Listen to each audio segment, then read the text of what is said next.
Shasi iryo joro bari kumuganiraho yahamagaye telefone ya Philippe yanga kongera gucamo.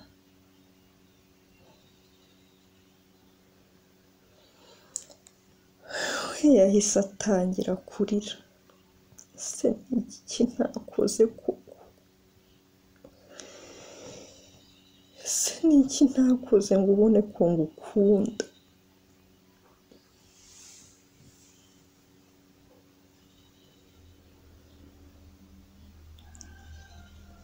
Ese ko iyo mico utayigiraga byagenze gute?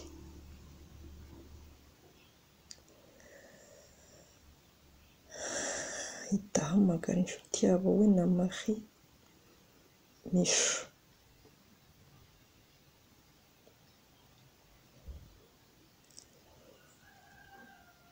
Mishu aritaba ari mu bitotsi ati Shasi umuhamagaye ari mu gicuku biti.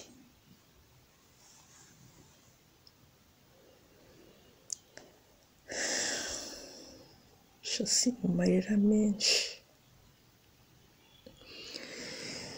Mishu Philippe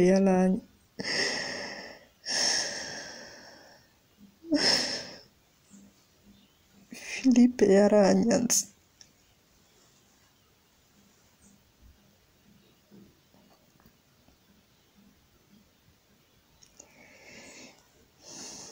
Ati Shasi wirira ihangane.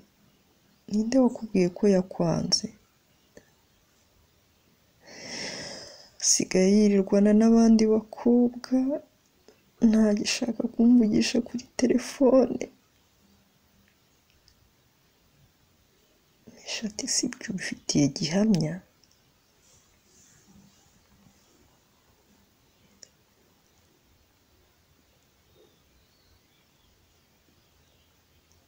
Ati Marie Rose niwe muhamya wabyo.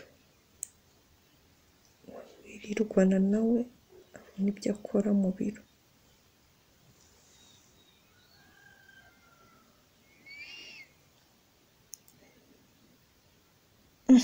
Mishu nawe ahita yikanga. Ngo Marie Rose ariwe wabikubwiye birashoboka?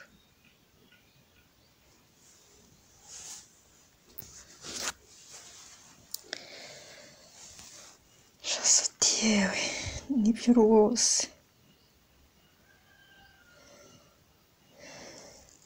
Ahubwo ikimbabaza ni ukuntu namwihanganiye imyaka 6 yose. Nakaba nyiyeretse ubu.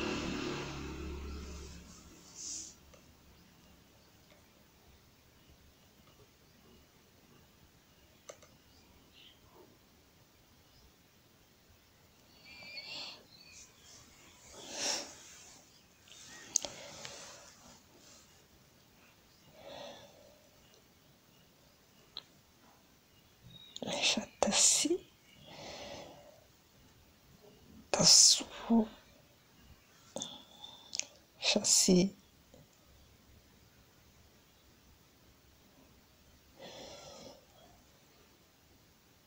umunsi nk'uyu niwo wabaga uri kwitegura birthday y'umukunzi.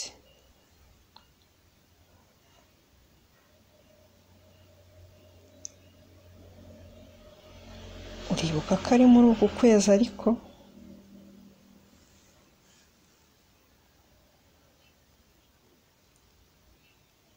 Shasi ati ndumva noneho n'imbaraga zabyo. Ari hafi ya ntazo pe.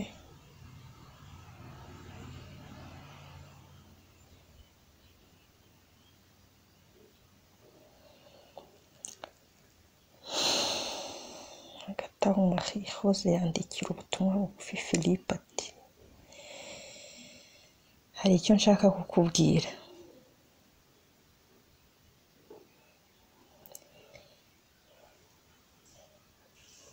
Philippe nawe aramusubiza ati nta kibazo wakimbwira.